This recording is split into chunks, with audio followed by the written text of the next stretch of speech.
Kanino namang buhay ang pag-uusapan natin ngayon? Uy, baka buhay mo na yun, yun 'no. O at least maaaring may makuha kang advice na matino-tino, 'di ba?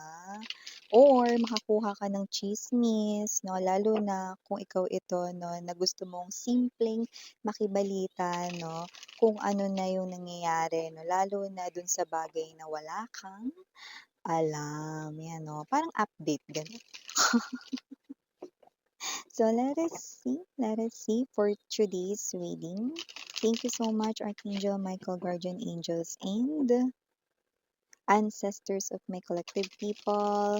Reminders, wala tayong gender dito, babae, lalaki, LGBT, lahat tayo welcome. Possible rin na mag-switch ang roles kasi general reading ito and at the end of the day, lahat tayo may free will na free mong gamitin anytime, anywhere. At kung hindi mo pa knows, meron pa tayong isa pang channel, ang link down below lamang sa description box ng reading na ito. E-click lamang yan para makapunta kayo there. So, let us see the messages.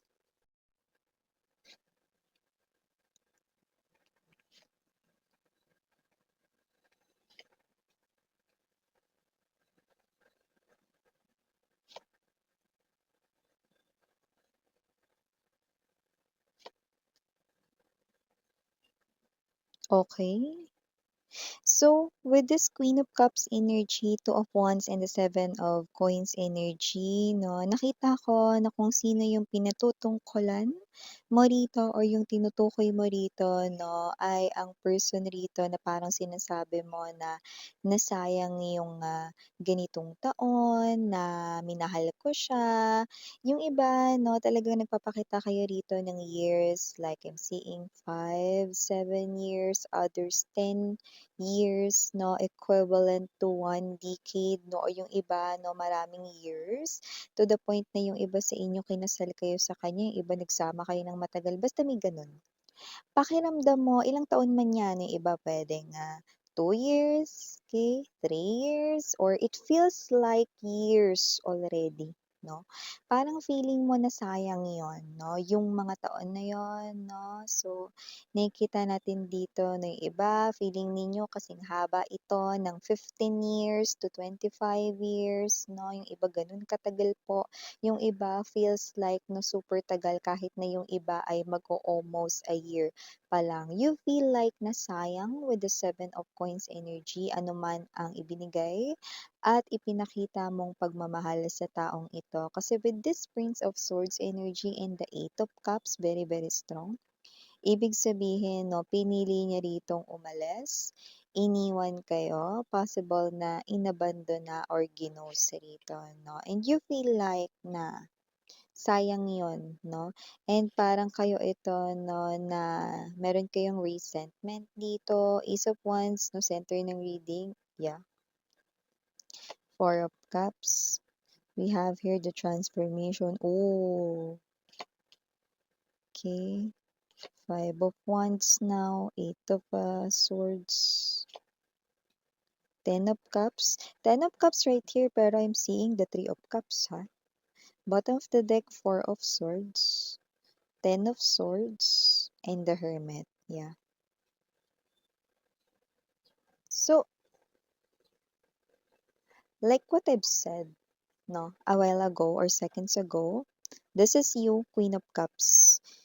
Pag nagmahal ka, sweetheart, no, talagang you give your all. The partnership, lahat ng pangangailangan, needs ng partner mo, no, yung external needs and even yung internal needs, no, yung pangangailangan niya emotionally or even sa mga material world, no, or yung mga bagay rito 'no, na puwedeng nahahawakan at hindi nahahawakan 'no, like quality time binigay mo 'yon, oras mo shinare mo 'yon 'no, even your finances, the food you eat 'no, lahat 'yon 'no. You are someone na may kakayanan na 'pag nagmahal ka, bigay talaga lahat kasi mahal mo, okay. So, your feelings are all valid right in here 'no, at hindi natin kine-question kung paano ka magmahal 'no. Pero ngayon mukhang nakikita mo sayang yung ganitong taon namin miss 'yan, sayang yung almost a year namin miss 'yan, sayang yung 2, 3, 5 years namin miss 'yan, 7 years right in here namin miss 'yan, 15 to 25 years namin kasal kami miss 'yan, 'yan 'no. Yung iba puwedeng hindi kayo kasal pero naging matagal kayong dalawa 'no, and nasasayangan ka dun sa mga yon 'yan. So, I will tell you guys 'no, na 'wag na kayong masayangan sa ganyan, okey? Huwag kayong manghinayang 15 to 25 years na sayang ang inyo rito. Oo, nandun na tayo 'no. Sinayang ng taong ito yung sinasabi mo ritong ganitong taon, ganitong haba ng pagsasama ninyo, naiintindihan kita 'no, kaya nga o-order na ako ngayon ng isang case, eh. Isang case ng soju 'no, para mag-inuman tayong dalawa. So, naiintindihan ko yung nararamdaman mo 'no, bilang human being. Pero gusto kong iparating sa'yo 'no, na universe did saved you.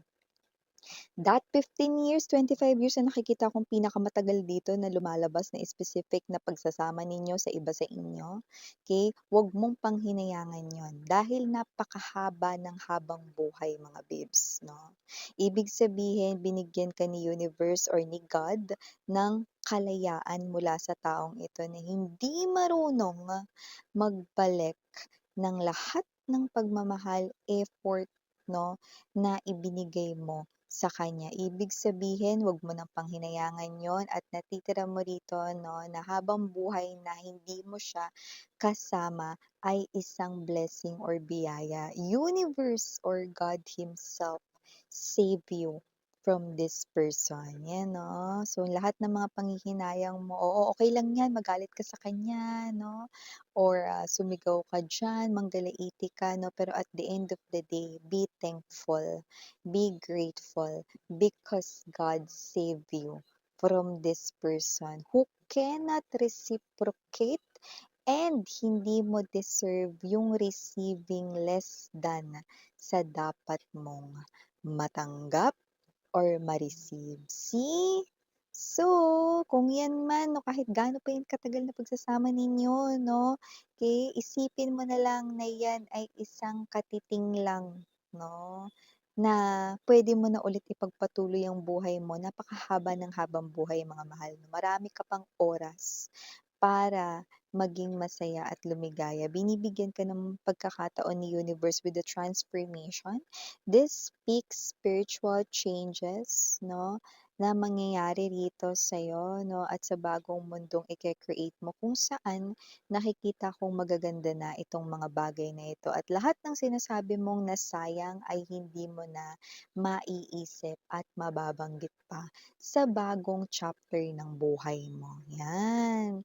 So, eto na tayo ngayon. Eto na yung magandang twist of fate, 'no? When we say fate, F-A-T-E, ibig sabihin nun 'no, ito na yung, unexpected na ikot ng tadhana 'no, or ng wheel of fortune, 'di ba? So, wala man yun dito, nakita ko mga babes 'no, na ang pag-ikot ng tadhana, ikaw nasasayangan ka. Tapos siya balewala lang siya sa'yo, ay balewala ka lang sa kanya dati, tapos hindi siya nasasayangan tulad ng nasasayangan ka sa pagsasama ninyo na bigla na lang siyang umalis dahil sumama siya sa iba. Yes, na yun ang nakikita nating pinakamataas na rason ayon dito 'no, sa reading ninyo. Pero etong twist of fate na 'to, siya na ang nakikita ko 'no, sa mga darating rito na mga buwan, 'yan 'no, na manghihinayang dito sa ikaw yung unang nanghihinayang sa 2 years, 3 years, 5 years, 7 years, okey? 15 years, 25 years ninyo bilang kayong dalawa, siya na yung manghihinayang ngayon. Dun, dun, dun, dun. Maiisip niya na rito na nasayang niya ang lahat, nagsisitapon dito, naku po, ang lahat ng mga love mo para sa kanya 'no, nakikita ko nagsisitapunan na 'no, ang mga laman dito ng mga chalices. Mm. Ang dating walang pakialam sa'yo ay magkakaroon na ng pakialam sa'yo. Ang dati ritong mabilis na nakuha ng tukso at lumabas bilang fox. Okay, alam naman natin na ang fox 'no, ay madaya, madugas 'no, at 'yan ay, what's this, yang energy na 'yan ay hindi puwedeng pagkatiwalaan. Etong person na 'to na umalis sa buhay mo, sumama sa iba 'no, ay nakikita kong, magbabalik sa'yo. Five of Swords energy to the Eight of Swords right in here. This person here will speak the truth. Yung mga bagay na ayaw niya sanang banggitin sa'yo noon, no? Yung mga bagay na, alam mo, nakita ko dito, I'm gonna mention dito, no? Okay? You're gonna hear this person here yung mga words na, "I can't live without you, hindi ko kayang mabuhay ng wala ka. Sana inilaban ko yung atin at hindi ko pinili yung isa." Yes, you're gonna heard 'no, or you're gonna hear, I mean 'no, etong mga words na ito 'no, ganun yung dating 'no, sa pagkakarinig mo dito 'no, at nakikita ko 'no, na itong person na 'to, whether ito ay matagal mong naka-live-in, matagal na naging kayong mag-boyfriend, girlfriend or asawa mo ito 'no, basta itong tao na 'to na nang-iwan sa'yo, lahat ng mga, eh, winish mo na sabihin niya sa'yo ay sasabihin niya yan sa'yo ulit 'no. Nakita ko rito 'no, na ang Beast 'no, para kayong Beauty and the Beast ngayon. Siya yung Beast, ikaw yung Beauty 'no. So, kung sino man 'tong energy na 'to, nakikita ko dito na ito yung klase 'no, ng energy rito 'no, na ang laki ng panghihinayang at hindi niya nakikita po yan, okey? Manghihinayang siya rito 'no, magsisimula na yan sa mga darating rito na mga buwan. Yung iba mas maaga pa nga, mga darating dito na mga linggo, eh, kasi medyo earlier yung, simula rito 'no, ng changes na binabanggit ko on their side naman. So, for a lot of you 'no, high chance na sa mga darating na buwan pa lang magsisimula, pero may mga mangilan-ngilan ng mauuna.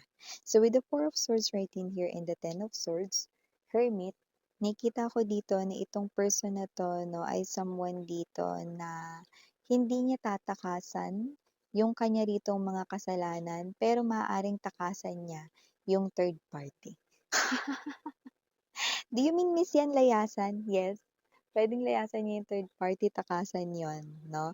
Kasi with the Hermit right at the bottom of our deck, I do see that this person here wants now 'no, na maibalik. Look at this is a gulong. This is the wheel, okay, that I'm talking about, the Wheel of Fortune.